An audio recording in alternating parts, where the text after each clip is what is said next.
Hello everybody, Ben here today, and we're gonna have a little bit of a exploratory video, as you could say. And what that is I'm gonna be showing y'all something that I'm sure y'all seen many times in our videos. As you behind me, I have a whole herd of cows. I don't know what they're doing. I guess they're hungry or something, waiting for Pop to come feed them. But what we're gonna be doing today is okay then. But what I'm gonna be doing today is I'm gonna show y'all this old barn, basically.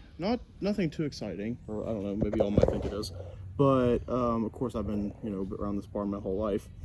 But this barn has a little bit of some interesting history, and I'm gonna go ahead and show you all the inside, or just part of it, or especially some of the weird graffiti, because weird stuff has happened over the years. What's happening here?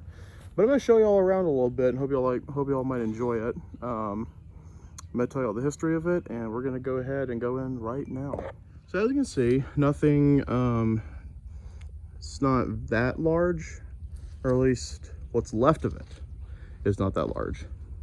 This barn was built around the 1920s or 1930s, and it was used as a chicken barn for a chicken farm that is just up the road from here in Plum Grove. Now the chicken farm is gone now. It was shut down in the 70s, but I guess, as I said, it was probably built in it was established in the 20s and was I guess shut down in the 1920s. But this barn is, yeah, about 100 years old, maybe 90 years old now. And as you can see, some of the tin is missing. We're just looking straight up into the sky. There should be a tin here, but unfortunately, a lot of the tin in this barn was ripped off in Hurricane Beryl back in July, 3 months ago. And so sometime in the next month or two, Pop and I are going to try to get up here and refix some of this tin that has been torn off. Now the barn is old, so it's not, it's not really that well kept up, I must say. It's sturdy, it's still standing, but it's not the most beautiful barn in the world. But this barn has, also I was saying, it's very interesting. It has a lot of history. A longhorn was in here for a while and tore this hole. Yeah, that's how crazy it was. A longhorn cow that Pop had for a little bit tore this hole a couple of years ago, and it was quite a ruckus having it in here, and that was not safe because we had to get rid of it soon because of how crazy it was. That it was just constantly making damages and tearing things up. But yeah, so that happened. That's what happened there. Longhorn cows are not meant to be kept in little spaces like this, and we didn't have where to keep it. It was very aggressive, and so it had to be, we had to give it away. I was gonna say, some of the graffiti over the years, I don't know who's done this, maybe Daniel, Lester, Buddy, Tony, Jacob, Dustin, I don't know, but I don't know if y'all can read this or not. I really can't really read it that well. But some of the weird graffiti that has been in this barn over the last 50 years has been kind of strange. It's just very bizarre, the stuff you see in here. I don't get it, because I can't really read it, honestly. The main purpose of this barn, however, as we use it today, is mostly just a shelter. As you can see, we need to fix that, which is a very pressing matter. Because during rainstorms and other storms like that, cows usually come under here and seek shelter during heavy rains, especially during a lot of wind, especially hailstorms we get sometimes. Not that common, but sometimes we'll get hailstorms, and they can be pretty crazy. But that's how that happens. That's why that happens. Let's go on this side. This is where the goat area used to be, or the goat area kind of is still. You can see the two goats are playing right there. There's a little shelter for them to come into during rain. You can see there's a lot of netting in there. Oh, what's going on here?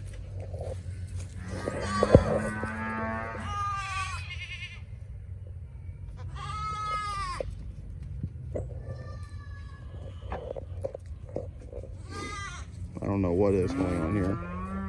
Y'all fighting? Y'all better not be fighting. So yeah, this is the little goat areas where the goats come whenever it rains, whenever it's storming or whatever. This is their little shelter.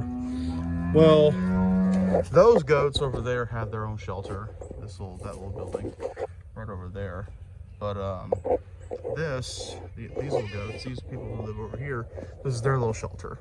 This is where they stay when it rains and when it storms. We're gonna walk around the other side, show y'all some more.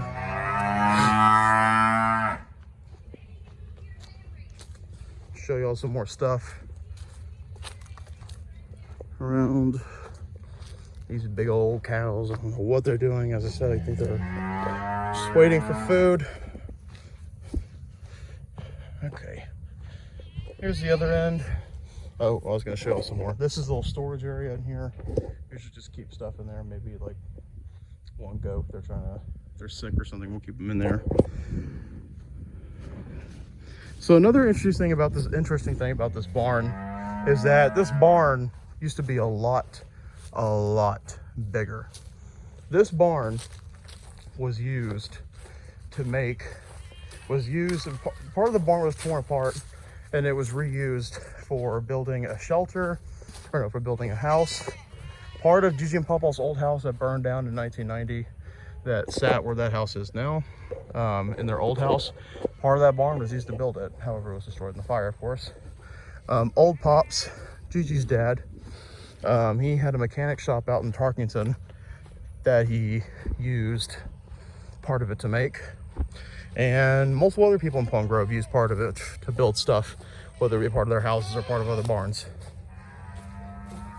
This is another little shelter, little place for goats to come whenever it's raining, to protect from rain and storms. This is where they come. And back in a couple years ago, I think Pawpaw got rid of it about 6 years ago, maybe 7 years ago. Gigi and Pawpaw had a pig that lived in here, and there was like a little open space right here for it to come out and get air, get sunlight. But this was like its little shelter where it would stay for, you know, of course, at night and during storms. But this is also now a shelter for the goats. This little area, that little door is sealed off.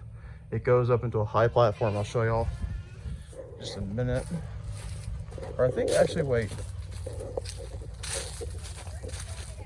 It just leads into this little storage area. And yeah, there's a lot of junk in here. Old crap that I don't even want to touch because I don't know what's living under all that crap. But yeah, I don't want to touch that. I don't even, just leave that be. I don't care. Leave that be. But anyway, that's all for today. I just want to go ahead and show y'all some of the stuff here, what it looks like, this barn, its history, and where it came from, and that it's still holding up even after 100 years. And it may not be as well preserved as other barns, but it's still holding good. It's still holding good compared to other things. But yeah, that's really it. That's all that's left. But I hope y'all like this, and pretty interesting in my opinion. All right then, everyone, hope y'all like this video. I know it wasn't much, but I hope y'all still enjoyed it. Hope y'all still enjoyed it anyway. I liked it, and I think it was kind of cool getting y'all to show y'all some of the history, you know, more Morrow Hill history behind this barn, where it came from. But anyway, hope y'all like this as much as I did. I like to show y'all things, I like to see things. But yeah, as always, thank y'all for tuning in to another episode of Daily Life and Adventures of Ben. Hope you liked this episode, and as always, tune in next time, and thank you.